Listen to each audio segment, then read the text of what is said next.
جھکنا بھی کوئی معمولی درجے کا نہیں، انتہا درجے کا جھکنا، انتہا درجے کی عاجزی اختیار کرنا، انتہا درجے کی، کیونکہ وہ خالق ایسا ہے، وہ ایسا قادر ہے کہ اس کی قدرت میں کوئی شریک نہیں، اس کی بڑائی میں کوئی شریک نہیں، لہذا اس کی بڑائی کی بھی کوئی انتہا نہیں، اس کی کبریائی کی بھی کوئی انتہا نہیں، لہذا اس کے سامنے انسان ایسا جھکے کہ ویسا جھکنا کسی کے سامنے نہ ہو۔ اسی جھکنے کو کتابوں میں کہتے ہیں غایت تذلل، انتہا درجے کی عاجزی اختیار کرنا، کس کے سامنے؟ خالق کے سامنے۔ اور انتہا درجے کی عاجزی اختیار کرنا یہ صرف نماز کے اندر ہوتا ہے، صرف نماز کے اندر۔ نوکروں کی طرح ہاتھ باندھ کر کھڑے ہونا، اسی پر بس نہیں کیا، گردن جھکا دیا رکوع میں جا کر کے، اور عاجزی اختیار کیا، اپنی سب سے محترم شے ناک اور پیشانی کو زمین پر رگڑتا ہے انسان کہ اللہ تیری بڑائی کے سامنے میں کچھ نہیں، عاجزی اختیار کرتا ہے، ذلت اختیار، انتہا درجے کی ذلت اختیار کرتا ہے انسان۔ پھر اسی پر بس نہیں، نماز کے بعد ہاتھ اٹھا کر دعا مانگتا ہے، اے اللہ مجھے روزی دے، اے اللہ مجھے فلاں دے۔ تو انتہا درجے کی عاجزی انسان اگر اختیار کر سکتا ہے تو صرف نماز ہے۔ تو اللہ تبارک و تعالیٰ نے انسان کو اپنی نماز کو فرض کیا کہ نماز کے اندر انسان انتہا درجے کا تذلل اختیار کر سکتا ہے، انتہا درجے کی عاجزی اختیار کر سکتا ہے، اور یہ ضروری ہے کیونکہ اس خالق کی عزت کی کوئی انتہا نہیں، اس مالک کی عزت کی کوئی انتہا نہیں۔ اس لیے فرمایا حقیقی طور پر اگر کوئی عبادت ہے تو وہ نماز ہے، کیونکہ نماز میں حقیقی طور پر تذلل پایا جاتا ہے۔ باقی عبادتیں جو ہیں اس کے اندر حقیقی طور پر تذلل نہیں، لیکن وہ عبادت بن گئی اللہ پاک کے تعمیل حکم کی وجہ سے۔ مثال کے طور پر زکوٰۃ دینا، صدقہ دینا، زکوٰۃ دینا کوئی ذلت ہے؟ آپ کسی کو 100 درہم دے رہے ہیں تو یہ ذلت کی بات ہے؟ بھائی عزت کی بات ہے، آپ دے رہے ہیں، سامنے والا آپ کا احسان مند ہو جائے گا کہ آپ نے میری ضرورت پوری کیا۔ ایک محتاج آدمی آ کے آپ نے 500 درہم نکال کر دے دیا اس کو، اس میں ذلت کی کیا بات ہے؟ انتہائی عزت کی بات ہے۔ اللہ پاک معطی ہیں، آپ بھی معطی بن گئے، تو اللہ پاک کے ساتھ مشابہت پیدا کرنا ہو گیا، اس میں کوئی ذلت کی بات نہیں، لیکن پھر بھی زکوٰۃ دینا، صدقہ دینا عبادت بن گیا۔ کیوں؟ اس لیے کہ اللہ پاک کا حکم ہے، تعمیل ربانی کی وجہ سے، اللہ پاک کے حکم کی تعمیل کی وجہ سے اس کے اندر عبادت کی شان پیدا ہو گئی۔ روزہ رکھنا کوئی ذلت ہے؟ روزہ رکھنے کا معنی کیا ہے؟ مفطرات ثلاثہ سے اپنے آپ کو رکنا، کھانا پینا، بیوی سے جمع کرنے سے اپنے آپ کو رک جانا۔ تو نہ کھانا، نہ پینا، بیوی سے مباشرت نہ کرنا، بیوی سے نہ ملنا، یہ اللہ پاک کی شان ہے۔ اللہ پاک بے نیاز ہے، نہ اس کو کھانے کی کوئی حاجت ہے، نہ پینے کی کوئی حاجت ہے۔ تو نہ کھانا نہ پینا یہ اللہ پاک کی شان ہے۔ انسان اللہ پاک کی شان سے مشابہت پیدا کر رہا ہے، یہ تو عین عزت کی بات ہے، لیکن پھر بھی روزہ رکھنا عبادت بن گیا۔ کیوں؟ اللہ پاک کا حکم ہے۔ تو تعمیل ربانی کی وجہ سے، اللہ پاک کے حکم کی تعمیل کی وجہ سے اس کے اندر عبادت کی شان پیدا ہو گئی۔ سمجھ رہے ہیں بات کو؟ حقیقی طور پر اس میں کوئی ذلت نہیں، کوئی عاجزی نہیں۔ سچ بولنا عبادت بن گیا۔ سچ بولنا حالانکہ اللہ پاک کا کام ہے۔ قرآن کریم اللہ پاک فرماتا ہے وَمَنْ أَصْدَقُ مِنَ اللَّهِ قِيلًا، اللہ سے زیادہ کس کی بات سچی ہو سکتی ہے؟ تو اگر کوئی آدمی سچائی اختیار کرتا ہے، سچائی کا شیوا اختیار کرتا ہے، صداقت کو اپناتا ہے، تو یہ ذلت کی بات ہے؟ نہیں، انتہائی عزت کی بات ہے، انتہائی عزت کی بات ہے۔ اللہ پاک سچ بولتا ہے، تم بھی سچ بول رہے ہو، یہ عزت کی بات ہے، لیکن یہ عبادت بن گئی۔ کیوں؟ اس لیے کہ اللہ پاک کا فرمان ہے، نبی کا فرمان ہے علیکم بالصدق، سچ کو لازم پکڑو، کیونکہ سچ تمہیں جنت تک لے جائے گی، سچائی تمہیں جنت تک لے جائے گی۔ تو یہ جو عبادتیں بن گئی تعمیل حکم کی وجہ سے عبادت بن گئی، اس کے اندر حقیقی طور پر کوئی تذلل کا معنی نہیں پایا جاتا۔ عبادت کا معنی ہے غایت تذلل، اور غایت تذلل انتہا درجے کی کا تذلل یہ نماز کے اندر ہوتا ہے. نماز کے اندر اپنی ذات سے تذلل پایا جاتا ہے. اس لیے نماز کا فریضہ انسان کے اوپر آئے گا. تو یا بنی اقم الصلاۃ، حضرت لقمان علیہ السلام اپنے بیٹے کو نصیحت فرما رہے ہیں کہ بیٹے نماز قائم کرو. اور یہ حکم سارے انسانوں کو ہے، سارے مسلمانوں کو ہے. جگہ جگہ اللہ تبارک و تعالیٰ نے یہ حکم دیا ہے. اس لیے نماز کا فریضہ عائد ہے.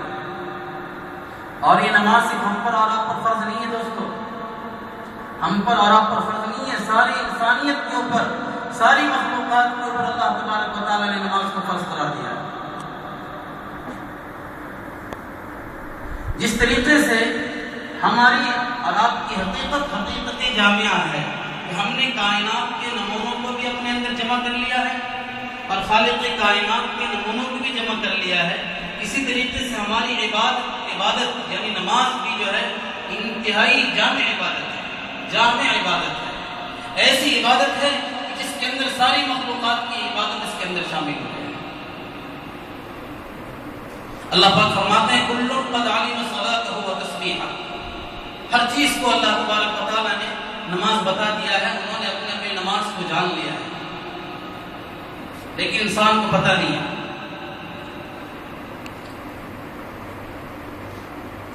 علماء کرام لکھتے ہیں کہ یہ جو دنیا میں درخت پھیلے ہوئے ہیں نا، ان کے اندر بھی نماز ہے، وہ بھی نماز کی حالت میں ہے، لیکن ان کی نماز میں صرف قیام ہے. ان کی نماز میں صرف قیام ہے، رکوع اور سجدہ نہیں. وہ ہر وقت قیام کی حالت میں مصروف ہے، وہ سجدہ اور رکوع نہیں کر سکتے. پہاڑوں کی نماز میں صرف تشہد ہے، سجدہ رکوع قیام نہیں ہے. ہر وقت ہے کہ وہ تشہد کی حالت میں بیٹھے ہوئے ہیں. حشرات الارض کو دیکھو، سانپ بچھو کو دیکھو، ان کی نماز میں سجدہ ہے، رکوع قیام سجدہ، رکوع قیام نہیں. ہر وقت گویا کہ ان کی حیت ایسی اللہ پاک نے بنا دیا گویا کہ ہر وقت وہ سجدے میں مصروف ہے.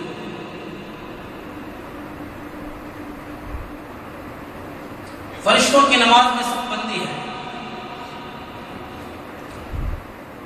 جنت اور جہنم کی نماز میں دعا مانگنا ہے. حدیث میں آتا ہے کہ جنت اور جہنم دعا مانگ رہے ہیں. جہنم یہ دعا مانگ رہے ہیں کہ اللہ مجھے بھر دیجیے، اللہ مجھے بھر دیجیے. اللہ پاک نے وعدہ کیا کہ ہم دونوں کو بھر دیں گے، دونوں کو بھر دیں گے. جب یہ قیامت قائم ہو جائے گی، جنتی جنت میں چلے جائیں گے، جہنمی جہنم میں چلے جائیں گے. پھر بھی جہنم کہے گی حل من مزید، حل من مزید، مجھے اور چاہیے اور چاہیے اور چاہیے. تو اللہ پاک جو ہے یہ زمین کو، آسمان کو، چاند کو، سورج کو، سب کو جو ہے ایک یہ بنا کر کے، بھوسا بنا کر کے اندر ڈال دیں گے. پھر بھی وہ کہے گا اور چاہیے اور چاہیے. اللہ پاک پھر جو ہے اپنا پاؤں ڈال دیں گے اس کے منہ کے اوپر، جیسا اللہ پاک کی شان کی مناسب پاؤں. پھر وہ جہنم کہے گی قط بھر گئے بھر گئے. اسی طریقے سے جنت کی دعا مانگنے کی، اللہ ہم کو یہ بھر دیجیے. جنتی جنت میں چلے جائیں گے، پھر بھی جنت کے محلات خالی رہ جائیں گے، بستیاں خالی رہ جائیں گی. اللہ پاک ایک اور مخلوق کو پیدا فرمائے گا اور جنت پہ ہی بھر دے گا. تو انسان کی نماز کو دیکھو، ہماری اور آپ کی نماز کو دیکھیے آپ. ہماری نماز کے اندر ساری نمازوں کا نمونہ موجود ہے. فرشتوں کی سی صف بندی، جنت اور جہنم جیسے دعا مانگنا، حشرات الارض جیسے سجدہ کرنا، جیسے وہ سجدہ کر رہے ہیں ہماری نماز میں بھی سجدہ ہے. پہاڑوں جیسا تشہد. تو ساری نماز کو اللہ تبارک و تعالیٰ نے انسان کے اندر جمع کر دیا. یہی نہیں، پچھلی اقوام کو جو نماز ملی تھی نا، اس نماز کا بھی نمونہ ہماری نماز کے اندر موجود ہے. کیونکہ پچھلی اقوام میں سے کسی کو یہ نماز نہیں ملی تھی. کسی کو صرف سجدہ ملا تھا، کسی کو صرف قیام ملا تھا، کسی کو صرف رکوع ملا تھا. اتنی جامع عبادت کسی کو نہیں دی. تو اللہ تبارک و تعالیٰ نے انسان کو حقیقت جامعہ بنایا. اللہ پاک نے اس کے مناسب ایک فریضہ عائد کیا نماز کا. وہ نماز بھی حقیقت جامعہ ہے. ایسی عبادت ہے جس کے اندر ساری عبادتیں شامل ہیں. ساری اقوام کو، ساری چیزوں کو جو نماز ملی، اس ساری نماز کا نمونہ ہماری نماز کے اندر موجود ہے. تو ایک فریضہ ایسا عائد ہوا جو مخلوق ہونے کے مناسب ہوا، اسی طریقے سے ایک فریضہ انسان کے اوپر ایسا عائد ہوگا جو خالق کائنات کے نمونے ہونے کے مناسب ہوگا۔ خالق کائنات کا کام کیا ہے؟ وہ اللہ پاک سارے عالم کا مربی ہے، الحمدللہ رب العالمین، سارے جہان کی تربیت کرنے والا، سارے جہان کا پالن ہار اللہ تبارک و تعالیٰ ہے۔ تو اللہ پاک چاہتا ہے کہ میرا بندہ بھی مربی بن جائے، وہ اپنے بچوں کی تربیت کرے، استاد اپنے بچوں کی تربیت کرے۔ اللہ تبارک و تعالیٰ براہ راست انبیاء کرام کو سکھاتے ہیں، ان کی تربیت فرماتے ہیں، انبیاء کرام اپنی امت کی تربیت فرماتے ہیں، پھر یہ سلسلہ چلتا امت کے اندر۔ تو ہمارے اندر جو ہے یہ مخلوق تربیت کا کام کرے، یہ خالق کائنات ہونے کے نمونے کے مناسب ہے۔ اللہ پاک چاہتا ہے جس طریقے سے میں تمہیں پالتا ہوں تم بھی اپنے بچوں کو جو ہے رزق پہنچانے کا ذریعہ بن جاؤ، ان کی پرورش کا انتظام کرنے والے بن جاؤ، ان کی کفالت کا مسئلہ حل کرنے والے بن جاؤ، اللہ پاک چاہتا ہے۔ اسی لیے اللہ کے رسول نے فرمایا تخلقوا باخلاق اللہ، اللہ کے اخلاق سے اپنے اخلاق کو مزین کرو۔ اللہ پاک سچ بولتا ہے تم بھی سچ بولو، اللہ پاک ظلم سے پاک ہے تم بھی ظلم سے باز آ جاؤ۔ اللہ تبارک و تعالیٰ جو ہے معلم ہے، علام الغیوب ہے، اللہ پاک چاہتا ہے کہ تم بھی علم حاصل کرو، قرآن کریم کے علوم کو حاصل کرو، دین کے علوم کو حاصل کرو۔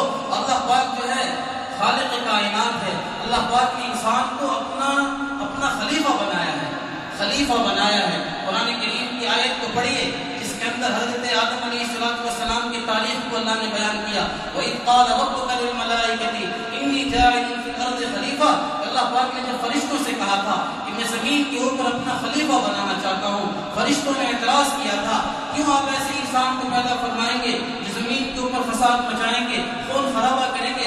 اللہ پاک نے سارے فرشتوں کو جواب دیا تھا انی اعلم ما لا تعلمون، میں وہ جانتا ہوں جس کو تم نہیں جانتے ہو، میں جانتا ہوں کیا کرنے والا ہوں۔ تو اللہ تبارک و تعالیٰ نے حضرت آدم علیہ السلام کے واسطے سے سارے انسانوں کو اپنا خلیفہ بنایا ہے۔